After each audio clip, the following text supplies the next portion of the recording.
चौथा जब नवरात्र हो कुसमांडा को ध्याते, जिसने रचा ब्रह्मांड ये पूजन है करवाते। आदि शक्ति कहते हैं जिसे अष्टभुजी है रूप, इस शक्ति के तेज से कहीं छाव कहीं धूप। या देवी सर्वभूतेषु कुष्मांडा रूपेण संस्थिता, नमस्तस्यै नमस्तस्यै नमस्तस्यै नमो नमः। जय माता दी। ओम नमः शिवाय। प्रिय भक्तगणों, आज चैत्र माह शुक्ल पक्ष की चतुर्थी तिथि है और आज का दिन सौर मंडल की अधिष्ठात्री माता कुसमांडा को समर्पित है। आज के दिन शुद्ध मन से माता कुसमांडा का पूजा तथा व्रत कथा का श्रवण करने से रोग शोक नष्ट हो जाते हैं, यश बल सुख समृद्धि की प्राप्ति होती है, मन कर्म वचन में पवित्रता आती है। माता कुसमांडा रोग नाशनी है, साथ ही ज्ञान की प्राप्ति होती है तथा बुद्धि कौशल का विकास होता है। इन्हें अष्टभुजा भी कहते हैं। ये सूर्य लोक में निवास करती हैं तथा इन्हीं के प्रभाव से सूर्य प्रकाशमान होते हैं। ब्रह्मांड के सभी वस्तुओं और प्राणियों में इन्हीं का तेज व्याप्त है। इन्हें कुम्हड़े की बलि दी जाती है। तो आज मैं सुना रही हूँ चैत्र नवरात्रि में सुनी जाने वाली माता कुसमांडा की बड़ी ही दुर्लभ तथा पौराणिक कथा। कौशल देश में सुशील नामक एक निर्धन ब्राह्मण रहता था। प्रतिदिन मिलने वाली भिक्षा से वह अपने परिवार का भरण पोषण करता था। उसके कई बच्चे थे। प्रातः काल वह भिक्षा लेने घर से निकलता और सायंकाल लौट आता।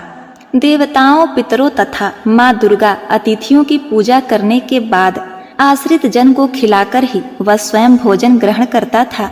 इस प्रकार भिक्षा को वह भगवान का प्रसाद समझकर स्वीकार करता। इतना दुखी होने पर भी वह दूसरों की सहायता के लिए सदैव तत्पर रहता था। यद्यपि उसके मन में अपार चिंता रहती थी, तथापि वह सदैव धर्म कर्म में लगा रहता। अपनी इंद्रियों पर उसका पूर्ण नियंत्रण था। वह सदाचारी, धर्मात्मा और सत्यवादी था। उसके हृदय में कभी क्रोध, अहंकार, ईर्ष्या जैसे विकार उत्पन्न नहीं होते थे। एक बार उसके घर के निकट सत्यव्रत नामक एक तेजस्वी ऋषि आकर ठहरे। वे एक प्रसिद्ध तपस्वी थे। मंत्रों और विद्याओं का ज्ञाता उनके समान आसपास दूसरा कोई नहीं था। शीघ्र ही अनेक व्यक्ति उनके दर्शन को आने लगे। सुशील के हृदय में भी उनसे मिलने की इच्छा जागृत हुई और वह भी उनकी सेवा में उपस्थित हुआ। महर्षि सत्यव्रत को प्रणाम कर वह बोला, ऋषिवर, आपकी बुद्धि अत्यंत विलक्षण है। आप अनेक शास्त्रों, विद्याओं और मंत्रों के ज्ञाता हैं। मैं एक निर्धन, दरिद्र और असहाय ब्राह्मण हूँ। कृपया मुझे बताइए कि मेरी दरिद्रता किस प्रकार समाप्त हो सकती है। ब्राह्मण ने आगे कहा, मुनिवर, आपसे यह पूछने का केवल इतना ही अभिप्राय है कि मुझ में कुटुंब का भरण पोषण करने की शक्ति आ जाए। धन अभाव के कारण मैं उन्हें समुचित सुविधाएं और अन्य सुख नहीं दे पा रहा हूँ। हे दयानिधि, तप, दान, व्रत, मंत्र अथवा जप, आप कोई ऐसा उपाय बताने का कष्ट करें जिससे कि मैं अपने परिवार का यथोचित भरण पोषण कर सकूं। मुझे केवल इतने ही धन की अभिलाषा है जिससे कि मेरा परिवार सुखी हो जाए। प्रिय भक्तगणों, महर्षि सत्यव्रत ने सुशील को भगवती दुर्गा की महिमा बताते हुए नवरात्रि व्रत करने का परामर्श दिया। महर्षि सत्यव्रत ने आगे कहा, हे ब्राह्मण, मैं तुम्हें माता कुसमांडा की कथा का श्रवण कराता हूँ। अतः तुम उसे भली भांति मन लगाकर और स्वच्छ मन से श्रद्धा भाव से श्रवण करो। इसको श्रवण करने मात्र से व्यक्ति के अनेक दुखों का नाश होता है, उसे सुख समृद्धि की प्राप्ति होती है तथा मन में माता के प्रति भक्ति भाव जागृत होती है। तो हे ब्राह्मण, आज तुम माता कुसमांडा की कथा का श्रवण करो और माँ भगवती के गुण को गाओ। यह उस समय की बात है जब ब्रह्मांड अंधकार से भरे हुए एक शून्य के समान था, लेकिन फिर दिव्य प्रकाश की एक किरण चारों ओर फैली। अंधेरा उजालों में परिवर्तित होने लगा। उस प्रकाश की कोई सीमा नहीं थी। सहसा प्रकाश एक दिव्य देवी के रूप में बदल गई। वह कोई और नहीं बल्कि खुद देवी माता कुष्मांडा थीं। अपनी मंद हल्की हंसी के साथ अंड यानी ब्रह्मांड को उत्पन्न करने के कारण इस देवी को कुष्मांडा नाम से संबोधित किया गया। देवी कुष्मांडा की मुख मुस्कान के कारण ब्रह्मांड का जन्म हुआ। हे ब्राह्मण, उन्होंने ही पृथ्वी, सभी ग्रहों, चंद्र, सूर्य, तारे और आकाश गंगाओं को अस्तित्व में लाया। संसार में जीवन बनाए रखने के लिए सूर्य देवता की आवश्यकता थी, तो माता कुष्मांडा ने अपने आप को सूर्य में समाहित कर दिया। सूर्य संसार में जीवन का पर्याय है, तो देवी उनकी शक्ति है। माता कुष्मांडा ही समस्त ऊर्जा का स्रोत है। जब वह सूर्य भगवान के मूल में रहती हैं, तो देवी का अलौकिक तेज दिनकर को जीवन प्रदान करने की क्षमता देती है। कुष्मांडा देवी के बिना सूर्य शक्तिहीन है। यह देवी की ही शक्ति है। कुष्मांडा ही शक्तिशाली हैं। इनसे ही जग रोशन है। यह केवल एकमात्र ऐसी देवी हैं जो सूर्य मंडल के भीतर के लोक में निवास करती हैं। इनकी पूजा करके व्यक्ति अनेक कष्टों और पापों को दूर कर सकता है। हे ब्राह्मण सुशील, माता कुष्मांडा की स्तुति करने से आयु, यश, शक्ति, बुद्धि होती है और साथ ही सभी रोगों से मुक्ति मिलती है। सभी तरह के नकारात्मक शक्तियाँ दूर हो जाती हैं और सभी तरह की समस्याओं का समाधान होता है। इनकी पूजा करने से सुख, समृद्धि और उन्नति प्राप्त होती है। दुख, विपत्ति और कष्ट से मुक्ति मिलती है। साथ ही ज्ञान की प्राप्ति होती है और बुद्धि कौशल का विकास होता है। आगे महर्षि सत्यव्रत ने माता कुष्मांडा के गुणों का बखान करते हुए कहा कि हे ब्राह्मण, उनका रूप अलौकिक है। माता कुष्मांडा की 8 भुजाएं हैं, इसीलिए ये अष्टभुजा कहलाई। इसके साथ हाथों में कमंडल, धनुष, बाण, कमल पुष्प, अमृत पूर्ण कलश, चक्र तथा गदा है। 8वें हाथ में सभी सिद्धियों और निधियों को देने वाली जपमाला है। इस देवी का वाहन सिंह है। संस्कृत में कुम्हड़े को कुष्मांडा कहते हैं, इसीलिए इस देवी को कुष्मांडा कहा जाता है। इस देवी का वास सूर्यमंडल के भीतर लोक में है। सूर्य लोक में रहने की शक्ति, क्षमता केवल इन्हीं में है। इसीलिए इनके शरीर की कांति और प्रभा सूर्य के भांति ही चमकती है। इनके ही तेज से 10 दिशाएं अलौकिक हैं। ब्रह्मांड की सभी वस्तुओं और प्राणियों में इन्हीं का तेज व्याप्त है। प्रिय भक्तगणों, इस तरह महर्षि सत्यव्रत ने सुशील को नवरात्रि व्रत करने का परामर्श दिया। सुशील ने सत्यव्रत को अपना गुरु बनाकर उनसे माया बीज नामक भुवनेश्वरी मंत्र की दीक्षा ली। तत्पश्चात नवरात्रि व्रत रखकर उस मंत्र का नियमित जप आरंभ कर दिया। उसने भवानी दुर्गा और माता कुष्मांडा की भक्ति पूर्वक आराधना की। 9 वर्षों तक प्रत्येक नवरात्रि में वह भगवती दुर्गा की माया बीज मंत्र का निरंतर जप करता रहा। सुशील की भक्ति से प्रसन्न होकर 9वें वर्ष की नवरात्रि में अष्टमी की आधी रात को देवी भगवती साक्षात प्रकट हुई और सुशील को उसका अभिष्ट वर प्रदान करते हुए उसे संसार का समस्त वैभव, ऐश्वर्य और मोक्ष प्रदान किया। इस प्रकार भगवती दुर्गा ने प्रसन्न होकर अपने भक्त सुशील के सभी कष्टों को दूर कर दिया और उसे अतुल धन संपदा, मान सम्मान और समृद्धि प्रदान की। प्रेम से बोलिए, जय हो माता कुष्मांडा, जय माता दुर्गा, ओम नमः शिवाय। प्रिय भक्तगणों, अब आइए सुनते हैं माता दुर्गा की दूसरी कथा। बहुत समय पहले की बात है। किसी गांव में एक कुम्हार अपनी पत्नी और अपने 9 माह के बच्चे के साथ रहा करता था। कुम्हार माँ दुर्गा का बहुत बड़ा भक्त था। कुम्हार माँ दुर्गा की प्रतिमा बनाकर उसे बाजार में बेचकर अपनी जीविका चलाता था। कुम्हार और उसकी पत्नी प्रतिदिन माता दुर्गा की पूजा किया करते थे। कहते हैं माता अपने सच्चे भक्तों की परीक्षा अवश्य लेती हैं। एक बार कुम्हार माँ दुर्गा की प्रतिमा बनाने के लिए मिट्टी को अपने पैरों से रौंद रहा था। वह आंखें बंद करके माँ दुर्गा का ध्यान करते हुए मिट्टी को रौंद रहा था।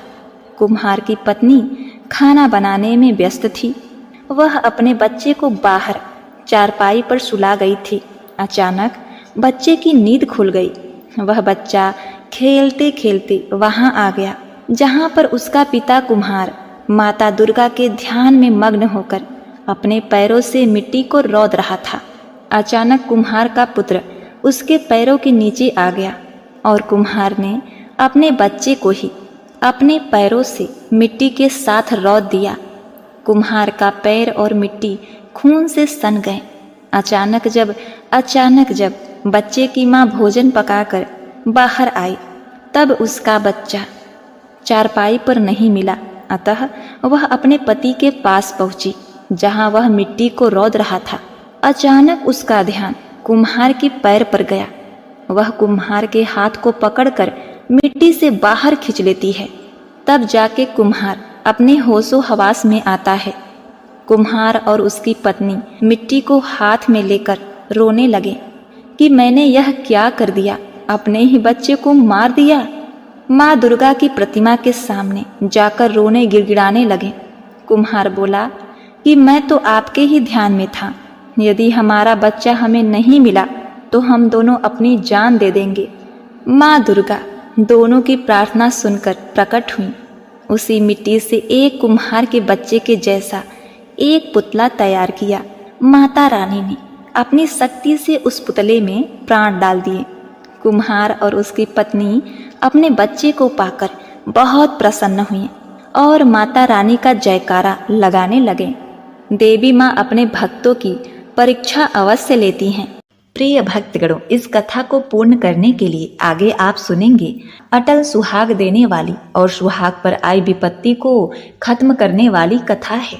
यह कथा सुहागिनों के लिए वरदान है। तो आइए सुनते हैं यह सुंदर कथा। देवी मनसा शिव की पुत्री थी, इसलिए वे पृथ्वी लोक पर आकर निवास स्थान बनाकर रहने लगी। शिव की पुत्री को अन्य देवी देवता की तरह मनुष्यों द्वारा पूजा जाना पसंद था और उन्हें देवी पद प्राप्त नहीं था। वे भी चाहती थी कि उनकी पूजा जिस प्रकार कार्तिकेय और गणेश की होती है वैसी ही उनकी भी पूजा हो।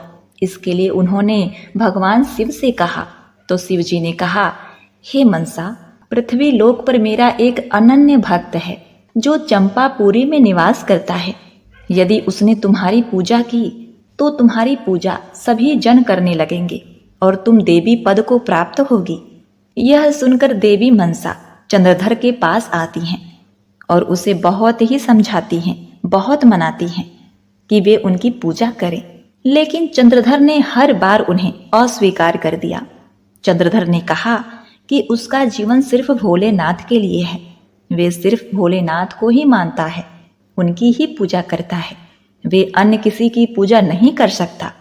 अब क्या था, मनसा देवी ने चंद्रधर से बलपूर्वक अपनी पूजा करानी चाहिए, पर वह तैयार नहीं हुआ। उसने कहा कि शिव के अलावा इस दुनिया में उसका अन्य कोई भगवान नहीं है। इससे क्रोधित होकर मनसा देवी ने एक एक करके उसके 7 पुत्रों को मार डाला। उसके बाद चंद्रधर की पत्नी की प्रार्थना पर मनसा के वरदान से एक पुत्र का जन्म हुआ और उस पुत्र का नाम था लखनदर। और चंद्रधर ने अपने पुत्र का विवाह अपने मित्र की पुत्री बिहुला के साथ करा दिया, जो बहुत ही गुणवान, संस्कारी और सुशील सभ्य स्त्री थी।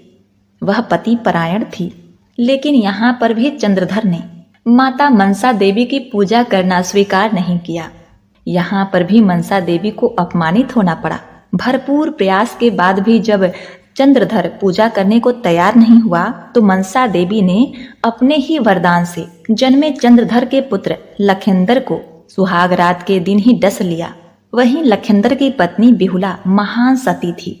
देवताओं की सलाह पर वह केले के पत्ते से एक नौका बनाकर नदी को पार करते हुए एक तट के किनारे पहुंची, जहां उसे एक महिला दिखाई दी। जिसके मुख से तेज टपक रहा था। वह महिला साक्षात माता मनसा देवी थी। वह तो पग पग पर बेहुला का साथ दे रही थी।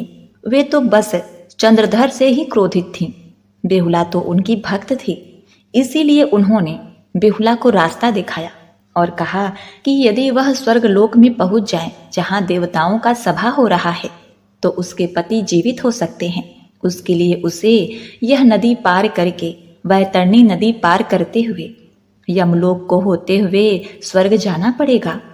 अब इसके लिए बेहुला तैयार हो जाती है।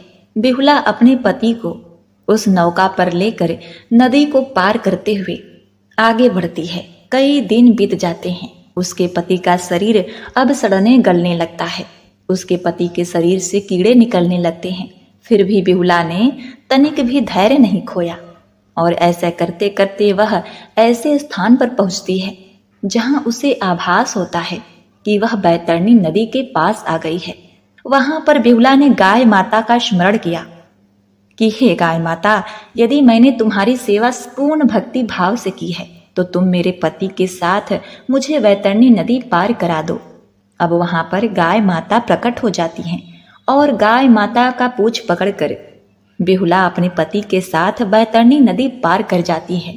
बैतरणी नदी पार करने के बाद वह यमलोक में पहुंचती है जहां पर यमराज थे और वे देवताओं के सभा में जाने के लिए तैयार हो रहे थे। वहां पर बेहुला ने उससे आग्रह किया कि हे यमदेव, आप मेरे पति के साथ मुझे स्वर्गलोक में ले चलिए। वहां पर मुझे एक साथ सभी देवताओं का वंदना करना है। मुझे अपने पति को फिर से जीवित करना है। यह सुनकर यमराज ने उससे 3 प्रश्न किए जो कि अत्यंत ही कठिन थे।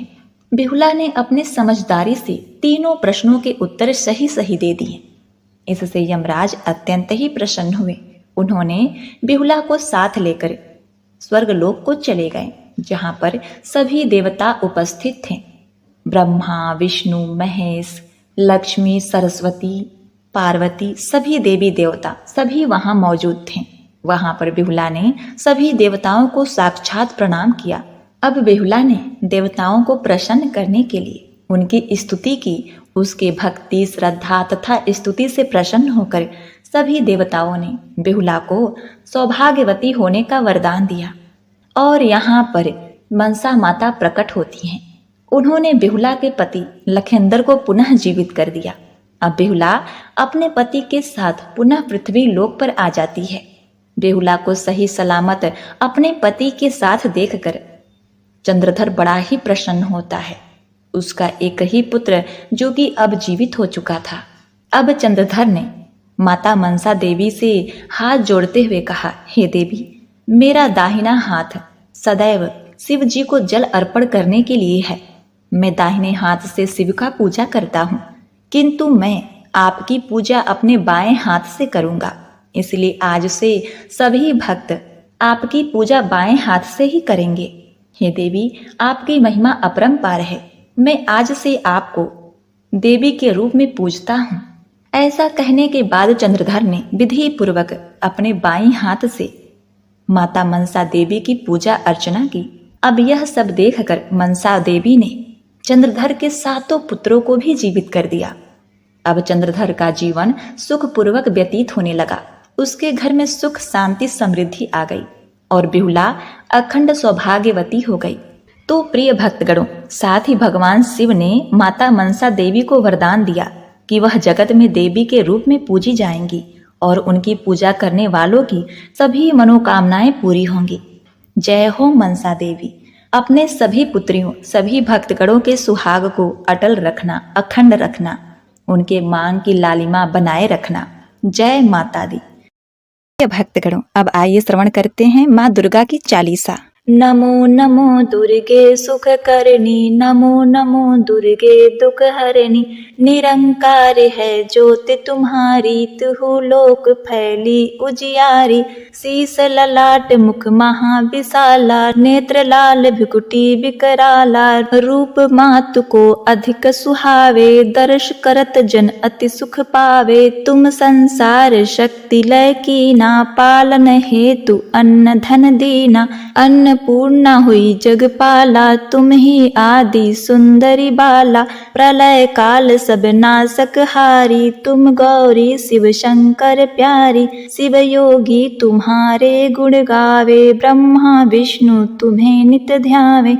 रूप सरस्वती का तुम धारा, दे शुभ बुद्धि ऋषि मुनि उबारा। धरयो रूप नरसिंह को अम्बा, प्रकट भई फाड़ कर खंभा। रक्षा करी प्रहलाद बचायो, हिरणाक्ष को स्वर्ग पठायो। लक्ष्मी रूप धरो जग माहि, श्री नारायण अंग समाहि। क्षीर सिंधु में करत विशाला, दया सिंधु दीजय मन आसा। हिंगलाज में तुम ही भवानी, महिमा अमित न जानत बखानी। मातंगी अरु धूमावती माता, भुवनेश्वरी बंगला सुखदाता। श्री भैरव तारा जगतारिणी, छिन्न भाव भल दुख निवारिणी। के हरि वाहन सोह भवानी, लांगुर वीर चलत अगवानी।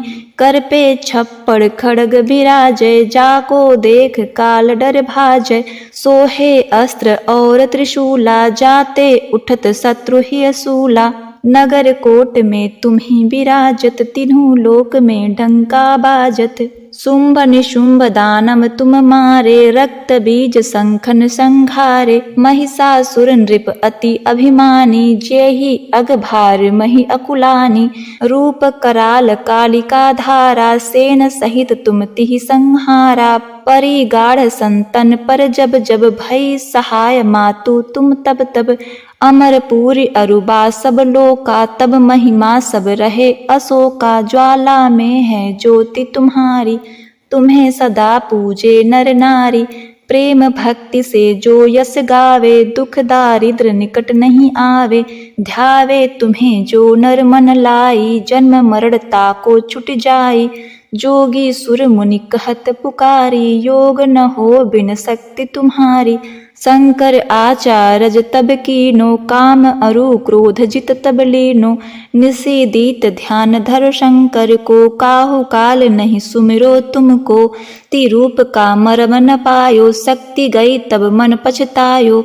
शरणागत हुई कीर्ति बखानी, जय जय जय जगदम्ब भवानी। भय प्रसन्न आदि जगदम्बा, दई शक्ति नहीं की न विलंबा। मोको मातु कष्ट अति घेरो, तुम बिन कौन हरे दुख मेरो। आशा तृष्णा निपट सतावे, मोह मदादिक सब विनशावे। शत्रुनाश कीजे महारानी, सुमरो इक चित तुम्हें भवानी। करो कृपा है मातु दयाला, रिद्धि सिद्धि दय करहु निहाला। जब लगी जीयूं दया फल पाऊं, तुम्हरो यश में सदा सुनाऊं। श्री दुर्गा चालीसा जो गावे, सब सुख भोग परम पद पावे। देवी दास शरण निज जानी, कहू कृपा जगदम्ब भवानी। शरणागत रक्षा करे, भक्त रहे निशंक। माया तेरी शरण में मातु लीजे अंग। नौ दुर्गे माँ तेरी आरती गाऊं, नौ दुर्गे माँ तेरी आरती गाऊं।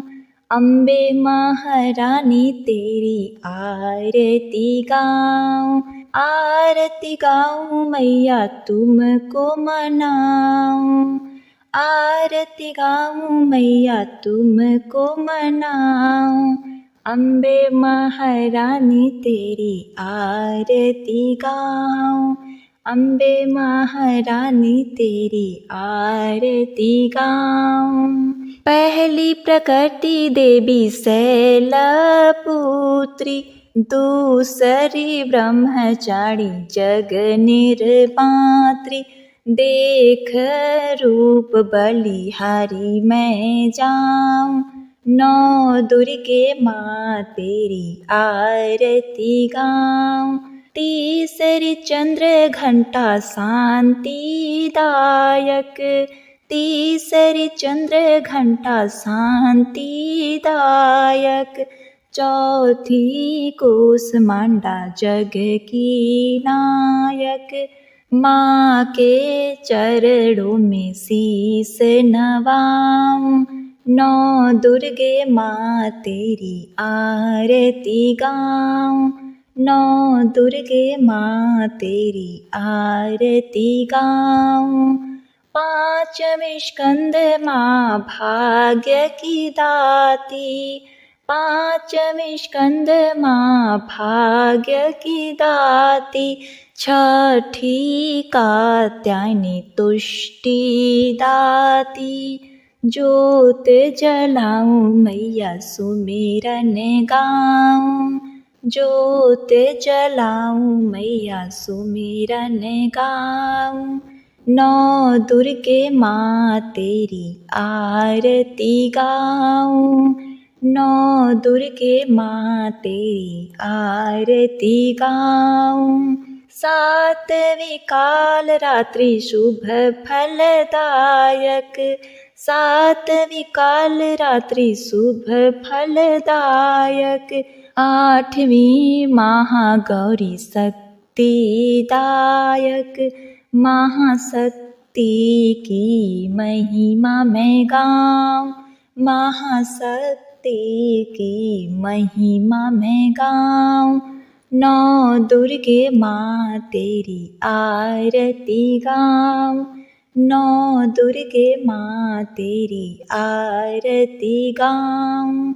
नवी महामाई माँ सिद्धिदात्री, नवी महामाई माँ सिद्धिदात्री।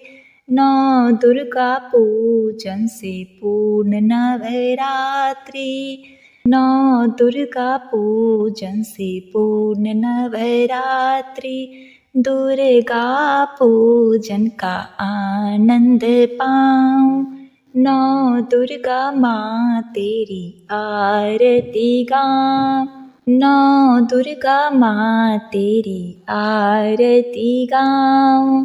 अम्बे महारानी तेरी आरती गाऊं, नौ दुर्गा माँ तेरी आरती गाऊं। आरती गाऊं मैया तुमको मनाऊं, आरती गाऊं मैया तुमको मनाऊं। अम्बे महारानी तेरी आरती गाऊं, अम्बे महारानी तेरी आरती गाऊं, अम्बे महारानी तेरी आरती गाऊं।